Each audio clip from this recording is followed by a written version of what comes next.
Hello students, हम पढ़ रहे हैं कक्षा 9वीं की भूगोल। तो भूगोल के महत्वपूर्ण ऑब्जेक्टिव क्वेश्चंस हम देख रहे हैं जो कि आपके प्रश्न बैंक में आए हैं और इसके आगे के अध्याय के हम प्रश्नोत्तर बना चुके हैं जो कि पार्ट 1 और पार्ट 2 करके 2 पार्ट में बने हैं और यह इसका पार्ट 3 है। ठीक है, यह पार्ट इसका 3 है और जिसमें भूगोल के अध्याय 5 और 6 के महत्वपूर्ण ऑब्जेक्टिव क्वेश्चंस है और यहाँ तक करने के बाद आपके भूगोल के सभी महत्वपूर्ण ऑब्जेक्टिव क्वेश्चंस हो जाएंगे और इसके बाद प्रश्नोत्तर का अलग से वीडियो बनाया जाएगा। तो शुरू करते हैं। सबसे पहला प्रश्न है, सही विकल्प चुनकर लिखिए। भारत में प्रजाति पौधे पाए जाते हैं, तो कितने प्रजाति पौधे पाए जाते हैं? तो इसका उत्तर होगा 47,000। दूसरा है, शंकुधारी पेड़ पाए जाते हैं, तो शंकुधारी पेड़ पाए जाते हैं पर्वत पर। इसके बाद अगला है, क्षेत्रफल की दृष्टि से सबसे अधिक वन राज्य में पाए जाते हैं, तो सबसे अधिक वन जो है मध्य प्रदेश राज्य में पाए जाते हैं। अगला है, एक सींग वाला गेंडा पाया जाता है, तो एक सींग वाला गेंडा असम में पाया जाता है। अगला है, 2011 के अनुसार भारत में वनों का कुल क्षेत्रफल है, तो 20.05% जो है सबसे अधिक वन क्षेत्रफल है, कुल क्षेत्रफल है। इसके बाद प्रश्न नंबर दूसरा, रिक्त स्थानों की पूर्ति कीजिए। भारत में जैवमंडल आरक्षित क्षेत्र हैं, तो भारत में कुल 103 जैवमंडल आरक्षित क्षेत्र है। विश्व में प्रमुख जैव विविधता वाले प्रदेश है, तो विश्व में प्रमुख 12 जैव विविधता वाले प्रदेश है, यहाँ आएगा 12। इसके बाद हम आगे करेंगे, पर्वतों की ढलानों पर जहाँ गहरी परत वाली मुद्रा है वहाँ वन पाए जाते हैं, तो ऐसे स्थानों पर शंकुधारी वन पाए जाते हैं, शंकुधारी वन पाए जाते हैं। इसके बाद अगला है, भारत में नेशनल पार्क है, तो भारत में 92 नेशनल पार्क है। इसके बाद अगला है, सिंकोना महत्व के वृक्ष है, तो सिंकोना व्यापारिक महत्व के वृक्ष है, व्यापारिक महत्व के वृक्ष है। इसके बाद अगला है, विश्व में घड़ियाल केवल देश में मिलता है, तो विश्व में घड़ियाल केवल भारत देश में मिलता है। इसके बाद अगला है, सुंदरवन डेल्टा में वन पाए जाते हैं, तो सुंदरवन डेल्टा में सुंदरी वन पाए जाते हैं, सुंदरी वन पाए जाते हैं। अगला जो है, सर्पगंधा का उपयोग में होता है, तो सर्पगंधा का उपयोग औषधि में होता है। ठीक है, औषधि में होता है। इसके बाद अगला है, जैव और जीवाणु प्रतिरोधक पादप है, तो जैव और जीवाणु प्रतिरोधक पादप है नीम, नीम जो है जैव और जीवाणु प्रतिरोधक पादप है। इसके बाद है, तिब्बती जंगली गधों को कहा जाता है, तो तिब्बती जंगली गधों को कहा जाता है कियांग। ठीक है, कियांग कहा जाता है तिब्बती जंगली गधों को। तो इस प्रकार हमने यहाँ पर जो है रिक्त स्थान भी कर लिए हैं। इसके आगे अब हम करेंगे नंबर तीसरा, एक शब्द में उत्तर दीजिए, किन्हीं 2 घुमक्कड़ पशुपालक जातियों के नाम लिखिए। 2 घुमक्कड़ पशुपालक जातियों के जो पशुओं को पालते हैं, तो इसमें आएगा गुज्जर। ठीक है, गुज्जर, और दूसरा आ जाएगा बक्करवाल, बक्करवाल। ये 2 घुमक्कड़ पशुपालक जातियां हैं। इसके बाद अगला है, रॉयल बंगाल टाइगर कहाँ पाए जाते हैं? तो रॉयल बंगाल टाइगर जो है मैंग्रोव वन में पाए जाते हैं, मैंग्रोव वन में पाए जाते हैं। इसके बाद अगला है, भारतीय जीव सुरक्षा अधिनियम कब लागू किया गया? तो भारतीय जीव सुरक्षा अधिनियम 1972 में लागू किया गया। इसके बाद अगला है, उस देश का नाम लिखिए जहां शेर और बाघ दोनों पाए जाते हैं, तो शेर और बाघ दोनों पाए जाते हैं भारत में। इसके बाद अगला हम देखेंगे, देश में नदी सफाई कार्यक्रम का शुभारंभ हुआ, तो देश में नदी सफाई कार्यक्रम का शुभारंभ हुआ 1985 में। इसके बाद अगला है, भारत की एकमात्र लवण जल वाली झील है, लवण जल वाली झील है सांभर झील, सांभर झील जो है लवण जल वाली झील है सांभर झील। अगला प्रश्न है, अक्षित वनस्पति किसे कहते हैं? तो अक्षित वनस्पति जो होती है स्वतः उगने वाली, स्वतः उगने वाली वनस्पति जो मानवीय हस्तक्षेप से दूर होती है, मानवीय हस्तक्षेप से दूर जो होती है, स्वतः उगने वाली वनस्पति जो मानवीय हस्तक्षेप से दूर होती है वह अक्षित वनस्पति उसे कहा जाता है। इसके बाद अगला है, गंगा और ब्रह्मपुत्र नदी के डेल्टाई क्षेत्र में कौन से वन पाए जाते हैं? तो यहाँ पर पाए जाते हैं, ठीक है, यहाँ पर पाए जाते हैं सुंदरवन, सुंदरवन पाए जाते हैं, ठीक है। इसके बाद अगला हम देखेंगे, अगला है सत्य असत्य छाटिए, ठीक है, सत्य असत्य छाटिए। तो इसमें इसका पहला, उष्णकटिबंधीय वर्षावन भारत के पश्चिमी घाट पर अधिक वर्षा वाले क्षेत्रों में पाए जाते हैं। तो इसका उत्तर है यह सत्य है।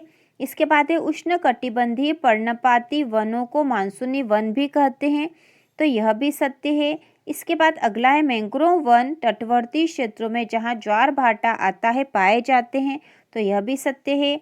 नीम जैव और जीवाणु प्रतिरोधक है, तो यह भी सत्य है, ठीक है। नीम, तुलसी, यह जैव और जीवाणु प्रतिरोधक है। इसके बाद है भारत में 100 नेशनल पार्क है, तो यह असत्य है, ठीक है, यह असत्य है।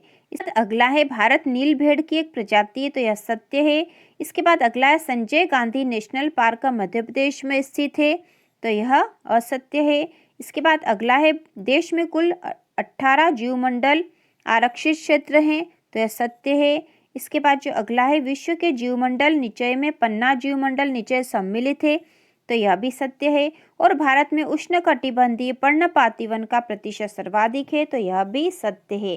तो एग्जाम में आपको यहाँ राइट का निशान नहीं लगाना, सत्य और असत्य लिखना है। इसके बाद हम देखेंगे सही जोड़ी बनाइए, सही जोड़ी बनाइए। तो इसमें जो हम खंड अ के जो भी लिखा हुआ है हम पहले पढ़ लेंगे, इसके बाद खंड ब के पढ़ेंगे और उसके बाद इनकी जोड़ी बनाएंगे। तो अधिक वर्षा वाले क्षेत्र रबड़, सागौन, नागफनी, देवदार, नीलगिरी, और खंड ब में दे रखा है उष्णकटिबंधीय वर्षावन, कटीले वन, पर्वतीय वन, जीवमंडल निचय, उष्णकटिबंधीय पर्णपाती वन और सघन वन। तो इसमें जो रबड़ है, सबसे पहले अधिक वर्षा वाले क्षेत्र, तो अधिक वर्षा वाले क्षेत्र जो है सघन वन में है। इसके बाद अगला जो है रबर, रबर जो उष्णकटिबंधीय वर्षावन में पाए जाते हैं।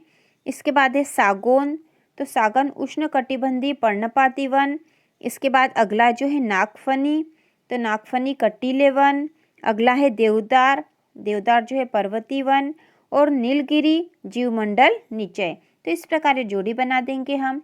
इसके बाद अगला जो अति लघु उत्तरीय प्रश्न है, तो इसमें से जितने भी अति लघु उत्तरीय प्रश्न हैं भूगोल के, इनका अलग वीडियो बना के इनके प्रश्न के साथ इनके उत्तर भी लिखकर बताए जाएंगे, जिससे कि आप आसानी से याद कर सको।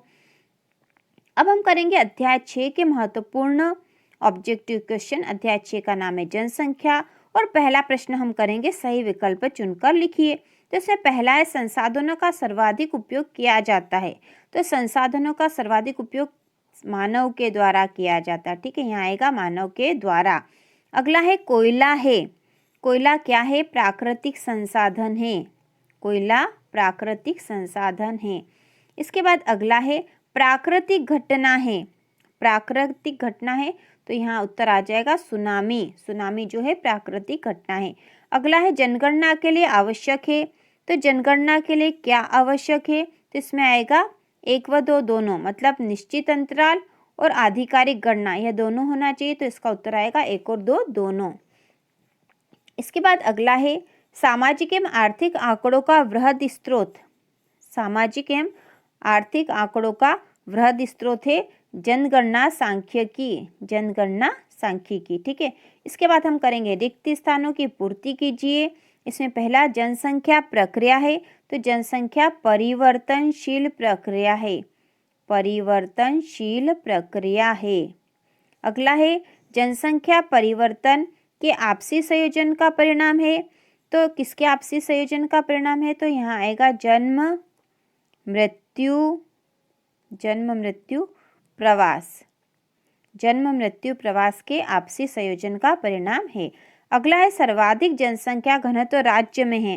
तो सर्वाधिक जनसंख्या घनत्व किस राज्य में है? यहाँ पे आएगा पश्चिम बंगाल। सर्वाधिक जनसंख्या घनत्व पश्चिम बंगाल राज्य में है। इसके बाद अगला है सबसे कम जनसंख्या घनत्व राज्य में है। तो सबसे कम जनसंख्या घनत्व है अरुणाचल प्रदेश। अरुणाचल प्रदेश में सबसे कम जनसंख्या घनत्व है। सबसे कम जनसंख्या घनत्व है अरुणाचल प्रदेश में। आंध्र प्रदेश के पुनर्गठन के बाद राज्य बना। तो आंध्र प्रदेश के पुनर्गठन के बाद तेलंगाना राज्य बना। तेलंगाना राज्य बना। तो यहाँ पे हमने रिक्त स्थान कर लिए हैं। इसके बाद है एक शब्द में उत्तर दीजिए। तो अब यह करेंगे हम। भारत का 29वां राज्य कब पुनर्गठित हुआ? तो भारत का 29वां राज्य 2 जून 2014 को पुनर्गठित हुआ। इसके बाद अगला है वर्ष 2019 में विभाजित केंद्र शासित प्रदेश का नाम लिखिए। तो वर्ष 2019 में जो विभाजित केंद्र शासित प्रदेश है वह है जम्मू कश्मीर एवं लद्दाख